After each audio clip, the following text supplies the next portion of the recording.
Read on the news with Aaron. Oh, very relieved. Yeah, very relieved that it's not anything long-term. So, we'll just kind of work through that. Is IR a possibility for him?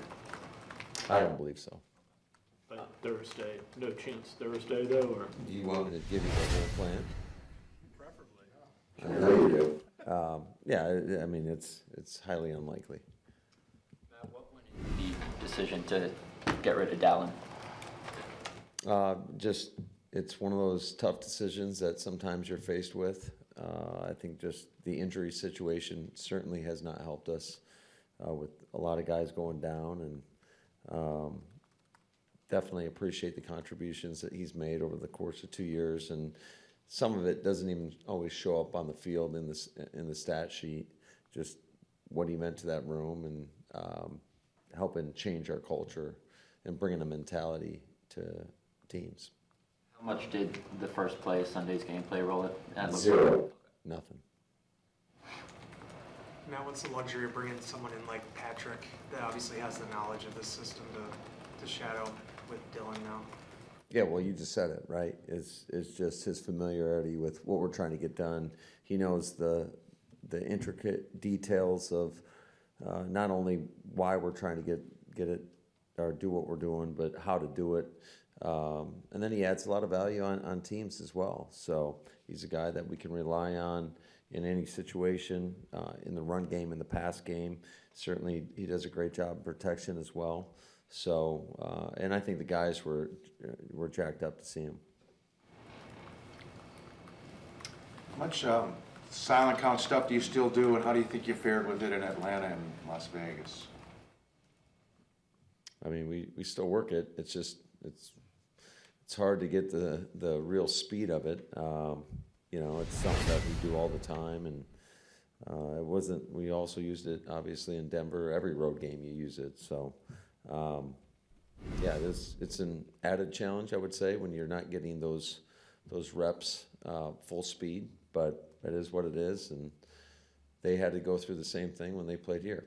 I know when a score's 27-3 at halftime, it's not going to be a good day for you. But how much had been showing the second half film to your guys? I know it was a different game at that point, but you guys outscored them 17-7 in the second half. You emphasize that to them, like this is what you did? No, not necessarily. I mean, like that's all part of it. You're always doing film study, but it's just more about staying in the moment. I think hopefully we're growing as a football team and we're getting better, and certainly can't put yourself in a situation like that against one of the premier teams in this league. I mean, Detroit's they're excellent in every phase: offense, defense, special teams, and they do a good job just creating explosive plays. Obviously, they can put points up in a hurry, as evident in that comeback against Chicago. And then on defensively, they're very disruptive. They cause you a lot of problems. Their play style jumps off the tape. They play with reckless abandon and do a great job of just putting a lot of pressure on an offense. And what's the process and the plan for Darnell Savage this week? And is it too much to ask for him to be ready to play by Thursday? Well, we'll see where he's at. He's been working out, and I know he's itching to get back out there. This has been killing him. So, but we'll see where he's at.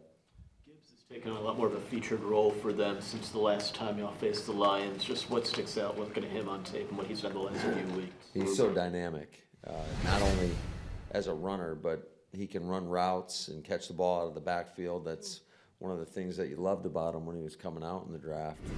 Got to be honest, when he got picked in Detroit, might have had a few choice words, was not happy about that. I just think he's a dynamic player. I got a lot of respect for the player and his explosive playmaking ability. Down conversion attempts are up league-wide, but Dan seems like one of the guys who will go for it more than any other head coach. He exhibited the last game of the year last year, but also the end of the Chargers game this year.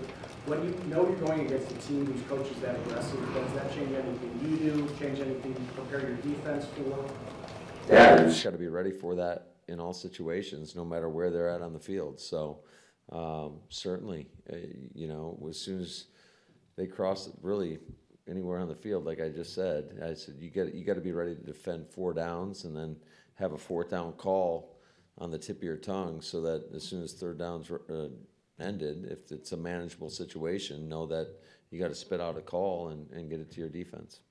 Now, what happened with Jaden? I assume he didn't injure his chest during a walkthrough, so was this something that came up from the game? And Yeah, just something, like I think I mentioned even my post-game presser, you know, he was battling through, and it was something that he didn't feel like it was a real problem, but then he came in today and felt like it was a problem.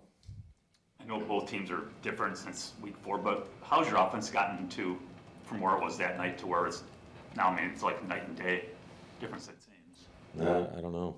You grow and you learn, and you know, I think we've done a lot better job of putting ourselves in manageable situations, staying ahead of the sticks, not getting in those get back on track situations. I think just going back and watching our tape, the first go around versus Detroit, I want to say we were 3rd and 11 plus like 5 or 6 times. So it's when you're in those situations versus a really good team, a really good defense, I mean, it's hard to move the sticks, and it's hard to get into a flow of your offense. I think, you know, a lot of times early on in the season, I mean, we were in 2-minute mode in the second half of too many games. And so the more that we can keep it close and can function within the normal, our normal offense, the better rhythm you get, and you just, it definitely, it's what you practice all week. And when we get out of sync, out of rhythm, and you're in 2-minute mode, it's just, you know, it's kind of a free-for-all. So is that just as simple as a bunch of young guys have had 5 additional games to grow? Is there something beyond that? Yeah, I think there's a lot that goes into it. I would like to think that we've done a better job, you know, preparing our guys, and hopefully putting them in better positions. And then it's about executing and going out there and executing the plan. I mentioned a while back we made some minor tweaks to our process. I think that's been beneficial for us, and we got to continue to grind though, because I mean, you're only as good as your last game, and we got a great opponent, and you know, going on the road, it's going to be a great challenge for us. Sometimes with a young guy, it works so that there's a certain play that changes the course. You look at Christian last year against Dallas, there's kind of changes on a play. But you look back, is there a time, a moment, a play for this offense that changed the course and kind of sparked that growth as a whole? Yeah, it's hard for me to say. Nothing really jumps and comes to mind. I just think it's just been part of the process. If I'm not mistaken, I thought Musgrave finished the game, but he's on there with an abdomen. Is there, what's going on with him? Yeah, he's got a pretty significant injury, so you know, I think it just speaks to his toughness. That was interesting. Was that Taylor Swift? Okay. Good one, Wildy. All right. Yeah. Where were we? Yeah. He didn't say anything all game, and then you know, something came up, and he called Flea, and you know, he's been in the hospital. So it's been pretty significant. This kid is as tough as they come, and I think that was pretty evident when coming out of that Denver game when he hurt his ankle, and I mean, he was battling to get back in that game and wasn't happy when they weren't letting him back in. So you know, he's a guy that obviously I think he's going to be a very dynamic player in time in this league, and he continues to get better every time he goes out there. So obviously a significant blow for us offensively, but just like we always talk about, you know, it's going to be opportunities for these other guys, for Tucker, for Ben, to really show what they can do. And I was extremely happy with, I think Tucker, you've seen the growth in him, and making a huge play on a simple flat route, just showing his athleticism and his speed. But I think a lot of things that you guys don't always see, just how much growth he's had in the run game as well as a blocker has been evident. So certainly going to be more on his plate in this game. Is that severe to the point that it might be an IR type thing from us? We'll see. We're kind of working through everything right now. Matt, do they have a good idea of what it is? Oh, yeah, absolutely. Absolutely.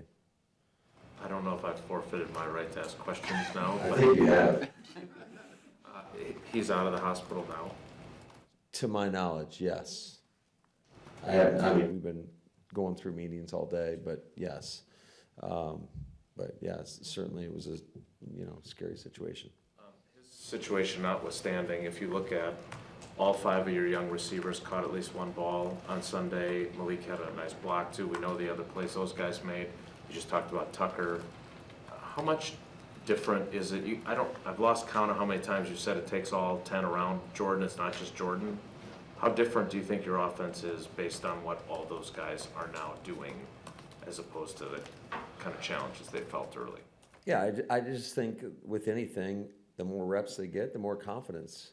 The more their confidence grows and their ability to go out there and execute and play fast and react to certain situations or whatever the defense presents to them. And certainly it definitely helps our quarterback. And I think he's been playing better as well. And I think he's shown great poise, and you can just see it in his decisiveness out there. There's less hesitation. Is it perfect? No, but it's getting better and better and better, and that gives us a lot of confidence, I think, is not only for offensively, but as an entire football team. I know you don't make excuses, but do you think you and Steno and the rest of your offensive staff have figured out a little bit better now what the strengths of these guys are and what to hold back and what to put in the game plan, because that couldn't have been easy early on? Yeah, I mean, I think, you kind of, I think a natural evolution happens every year within most teams, and you kind of feel that out. And certainly the more time that you have with people, the better understanding you have of what they do really well and what are the things that you need to emphasize and work on. So I do think we have a better feel for that, and it's just part of the process. Now, watching the Over tape the back, years, the Detroit has struggled. Since 2008, they've only had a record of 500 or above 5 times. How did they get to where they are today at the top of your division? What's the number one reason? Yeah, I think, first of all, you got to start at the top, and just in terms of, I think, the mentality that Dan's brought there. I think he's done a hell of a job, and got a lot of respect for him, what he's been able to accomplish. But they've had a lot of good players, quite frankly, and they've got playmakers on the perimeter. I think you look at their offensive line, you could argue it's the best offensive line in the professional football right now. I think Jared Goff is playing at an extremely high level. They got multiple backs that can make you pay, and then defensively, I think Aaron Glenn's done a hell of a job. It was a process for them. I think you look back a year ago, and actually, I think what got them on track is when they beat us at their place, and they've been on fire ever since. But they've added a lot of great players, and their play style, like I mentioned before, it just jumps off the tape. They play extremely physical. They play extremely fast, and so it's not just one guy; it's all 11, and they fly around, and you got to match that. now looking back on the game, how'd you feel the offensive line rotation went, and is that something you'll maybe stick with? Yeah, there was some good with that, and I think just the competition alone kind of heightens everybody's senses and urgency, and to go out there and perform each and every play. Just to clarify with Musgrave, is it an appendix or what was there that there was that level of concern? Yeah, I'll let you guys know soon enough. I know you take things day to day, week to week, and it's a short week, but I'm wondering if you've been able to put your periscope at all up there and see just how cloudy your playoff picture is, and is that something that you send a message to your team through, because they've won 2 out of 3, is that something you deliver to dangle in front of them that, hey, you're on the right track? Well, I don't own a Periscope, first of all, so I don't even know what a Periscope is. I'm just a football coach. I think we always kind of try to keep it one game at a time. And, you know, I don't want to go Jim Moore on you, but, I mean, we got a hell of an opponent staring us on a short week, and that's our sole focus. And we'll worry about that other stuff down the road. I think we're a long way from even thinking about that. It's just our focus is on getting better each and every day.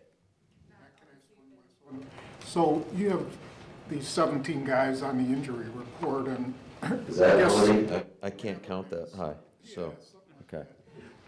But seriously, do you have to know that a guy is going to be able to make it through the game because you're playing on 3 days, you know, and if he drops out 5 plays into the game, is that something you're going through? Oh, absolutely. That's definitely part of the process, and if we're not confident that a guy is going to be available for the duration, then, you know, you're better off going with the next man up. Matt, obviously you've been coaching for some time, but for some of these players, they've never played on Thanksgiving before, especially the rookies in the NFL. What does it mean to play a game on Thanksgiving? Yeah, I mean, it's a great honor. It's puts a lot of stress on everybody in terms of just the process of getting ready for the game. I want to say in my career I've experienced one Thanksgiving Day game when I was in Washington. We played Dallas in 2012. You can go back and check and see if I'm correct on that. But yeah, it's you know, it's a great honor, and you're the only game on in that slot.